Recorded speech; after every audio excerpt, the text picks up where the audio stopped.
अस्सलाम वालेकुम। आज हम लोग डिस्कस करेंगे जी लीनियर नेटवर्क एनालिसिस के बारे में। ये हमारे पास इलेक्ट्रॉनिक्स का चैप्टर नंबर 1 है अकॉर्डिंग टू कलीम अख्तर। ये कलीम अख्तर की बुक है MBD की, ठीक है ना। हमारे पास इसका question number 1, describe some important basic circuit elements. उन्होंने कहा है कि जो सर्किट के बेसिक एलिमेंट्स हैं उनको एक्सप्लेन करें, उनके बारे में हमें इन्फॉर्मेशन प्रोवाइड करें, डिस्क्राइब या एक्सप्लेन करें, ठीक है ना। रजिस्टर, व्हाट इज़ रजिस्टर, हमारे पास क्या होता है। रजिस्टर हमारे पास एक इलेक्ट्रिकल कंपोनेंट होता है जिसके 2 टर्मिनल्स होते हैं हमारे पास, जो हमारे पास क्या करता है इलेक्ट्रिकल रेजिस्टेंस के तौर पर काम इस्तेमाल होता है सर्किट के अंदर, ठीक है ना। सर्किट एलिमेंट के अंदर जब किसी वायर में से हमारे पास करंट पास करता है तो उसके रास्ते में जो रुकावट आती है उसे हम कहते हैं रेजिस्टेंस, ठीक है ना। जब भी करंट फ्लो करेगा उसके रास्ते में जो रुकावट आएगी उसे हम कहेंगे रेजिस्टेंस, जो इसके फ़्लो को अपोज करेगी उसे हम क्या कहते हैं रेजिस्टेंस। ये हमारे पास रजिस्टर क्या होता है कि इलेक्ट्रिकल कंपोनेंट होते हैं जिसके हमारे पास 2 टर्मिनल होते हैं, फर्स्ट एंड सेकंड। ये इसका सिंबल है आपके सामने। जो हमारे पास क्या होता है जिसकी रेजिस्टेंस होती है इलेक्ट्रिकल रेजिस्टेंस होती है, ठीक है ना। जब करंट इसमें से वायर में से फ़्लो करता है तो उसके रास्ते में जो रुकावट आती है उसे हम कहते हैं रेजिस्टेंस। ये रजिस्टर हमारे पास इस्तेमाल होता है और use to control voltage and current. ये वोल्टेज और करंट को कंट्रोल करने के लिए भी इस्तेमाल होता है। जो रजिस्टर है वोल्टेज एंड करंट को कंट्रोल करने के लिए इस्तेमाल होता है। According to Ohm's law V=IR, इसमें जो रेजिस्टेंस है ये वोल्टेज और करंट को कंट्रोल कर सकती हैं। इसी तरह ये सिग्नल को भी एडजस्ट करने के लिए इस्तेमाल होता है इलेक्ट्रॉनिक सर्किट के अंदर। किसके लिए? सिग्नल लेवल को एडजस्ट करने के लिए इस्तेमाल होता है इलेक्ट्रॉनिक सर्किट के अंदर रजिस्टर हमारे पास। ये हमारे पास वोल्टेज को भी डिवाइड करने के लिए इस्तेमाल होता है, एक्टिव एलिमेंट के तौर पर भी इस्तेमाल होता है, ट्रांसमिशन लाइंस के तौर पर भी इस्तेमाल होता है, ठीक है ना। वोल्टेज को डिवाइड करने के लिए एक्टिव एलिमेंट, बाइस एक्टिव एलिमेंट और ट्रांसमिशन लाइंस के लिए भी इस्तेमाल होता है। उसके बाद आ जाता है Ohm's law. What is Ohm's law? According to Ohm एक साइंसदान था जिसने वोल्टेज और करंट के दरमियान एक रिलेशन हमें बताया था कि हमारे पास जब पोटेंशियल डिफरेंस क्रिएट होगा तो हमारे पास वायर में से करंट फ्लो करना शुरू कर देगा।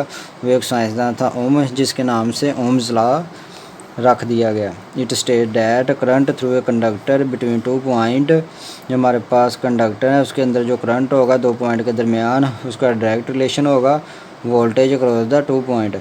हमारे पास 2 पॉइंट के दरमियान वोल्टेज होगा, मीन्स पोटेंशियल डिफरेंस जो होगा उसका और करंट का आपस में डायरेक्ट रिलेशन होगा। पोटेंशियल डिफरेंस क्रिएट होगा हमारे पास वायर में तो हमारे पास करंट फ्लो करेगा। अगर पोटेंशियल डिफरेंस क्रिएट नहीं होगा तो करंट फ्लो नहीं करेगा। ये हमें ओम्स लॉ ने बताया था, ओम्स लॉ ने। इसी तरह आगे हमारे पास आ जाता है current.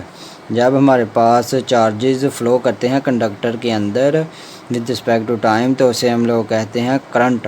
The rate of flow of charge through a conductor, जब कंडक्टर में से हमारे पास चार्जेस का फ़्लो होता है तो उसे हम लोग कहते हैं current. The charge is often carried by moving electron. हमारे पास चार्ज क्या होते हैं? मूविंग इलेक्ट्रॉन होते हैं जो वायर में से पास करते हैं इलेक्ट्रिकल सर्किट के अंदर। करंट हमारे पास इक्वल होता है चार्ज पर यूनिट टाइम। जब किसी वायर में से चार्जेस का फ्लो होता है तो हमारे पास विद रिस्पेक्ट टू टाइम तो हमारे पास करंट प्रोड्यूस हो जाता है। उसके बाद वोल्टेज। वोल्टेज बेसिकली हमारे पास प्रेशर होता है। क्या होता है? प्रेशर होता है। जो हमें पावर सोर्स इस्तेमाल करते हैं इलेक्ट्रिकल पावर सोर्स, उसमें क्या होता है? प्रेशर होता है। बेसिकली वो क्या होता है? वोल्टेज होता है। वोल्टेज क्या होता है? बेसिकली प्रेशर होता है। जो पावर सोर्स हम इस्तेमाल करते हैं जो पुश करता है चार्ज को।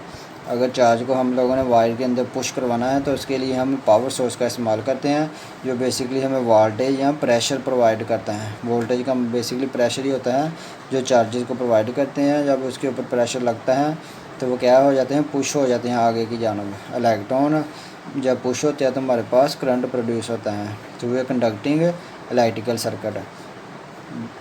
जब हमारे पास चार्जेस फ्लो करते हैं वायर के अंदर तो उसके ऊपर एक प्रेशर लगता है, मीन्स हम वोल्टेज प्रोवाइड करते हैं।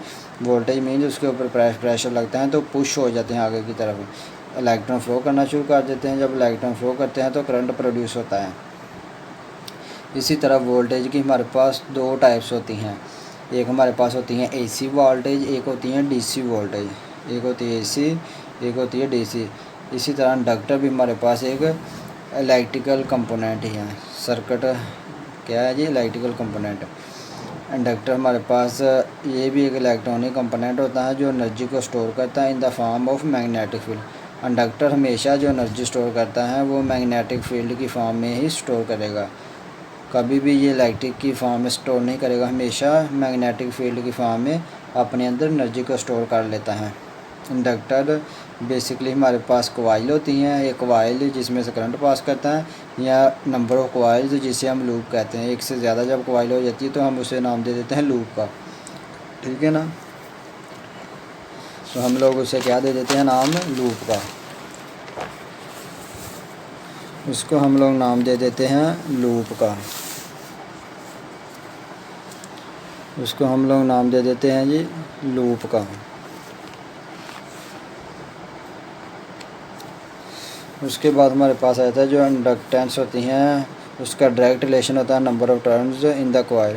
जितनी ज़्यादा हमारे पास कॉइल ज़्यादा होगी इंडक्टेंस भी हमारे पास उतनी ज़्यादा होगी। अगर कॉइल्स कम होगी तो इंडक्टेंस कम होगी। इंडक्टेंस होती हैं अपने अंदर सलाहियत मैग्नेटिक एनर्जी को स्टोर करने के।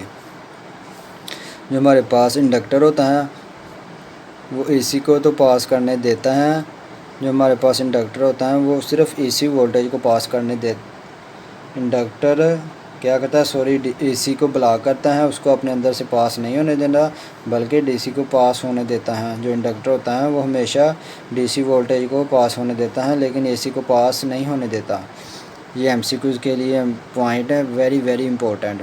इंडक्टर क्या करता है? AC को ब्लॉक करता है और DC को अपने में से पास करने देता है। ये है इसका सिंबल। 2 टर्मिनल है। इस तरह कॉइल, इस तरह हम लोगों ने क्या करना है? शो कर देना है। तो ये हमारे पास आ जाएगा इंडक्टर। क्या कहलाएगा? इंडक्टर। इंडक्टर का हमारे पास ये सिंबल होता है, ठीक है ना। उसके बाद कैपेसिटर, ये भी एक इलेक्ट्रिकल कंपोनेंट है। कैपेसिटर हमारे पास ये भी 2 टर्मिनल इलेक्ट्रिकल कंपोनेंट है। 2 टर्मिनल होते हैं, एक ये वाला एक ये वाला। इसका हमारे पास जो फैक्ट होता है कैपेसिटर का उसे हम कहते हैं कैपेसिटेंस। कैपेसिटेंस होती है सलाहियत अपने अंदर चार्जेस को स्टोर करने की। ये हमारे पास ये भी अपने अंदर एनर्जी को स्टोर कर सकता है लेकिन शर्त ये है कि ये इलेक्ट्रिकल फॉर्म में अपने अंदर एनर्जी स्टोर करेगा। लेकिन जो इंडक्टर था वो मैग्नेटिक फॉर्म में अपने अंदर एनर्जी स्टोर करता था, लेकिन जो कैपेसिटर है वो इलेक्ट्रिकल फॉर्म में एनर्जी को स्टोर करेगा। और ये एनर्जी उस वक्त हम इस्तेमाल कर सकते हैं जब हमें इसकी ज़रूरत होगी। जो कैपेसिटर होता है वो DC को ब्लॉक करता है, DC को अपने अंदर में से पास नहीं होने देता DC वोल्टेज को, और AC को पास होने देता है। फ्लो ऑफ AC को पास होने देता है लेकिन DC को क्या करता है? ब्लॉक कर देता है। कैपेसिटर का काम क्या होता है? AC को तो पास करता है, फ्लो ऑफ AC को अपने अंदर से पास होने देता है लेकिन DC को पास होने नहीं देता, उसे ब्लॉक कर देता है, ठीक है ना। इसी तरह हमारे पास ये प्रोवाइड करता है bypass path for noise and smooth voltage of power supply के लिए हमें ये स्मूथ वोल्टेज प्रोवाइड करता है, और noise bypass noise path for noise के लिए। इसका हमारे पास सिंबल क्या होता है? ये आपके सामने इसका सिंबल है। इस तरह 2 प्लेट होती हैं जो आपस में पैरेलल होती हैं कैपेसिटर की, ठीक है ना। दोनों प्लेट की लेंथ आपस में इक्वल होती हैं। ये 2 टर्मिनल होते हैं, ये है इसका सिंबल। इसी तरह आगे एक और इलेक्ट्रिकल कंपोनेंट हमारे पास आ गया LED stand for light emitting diode. LED stand for light emitting diode. ये हमारे पास लाइट एमिट करने वाला एक डायोड होता है। यूज्ड फॉर विजुअल, ये हमारे पास फीडबैक के लिए इस्तेमाल होता है।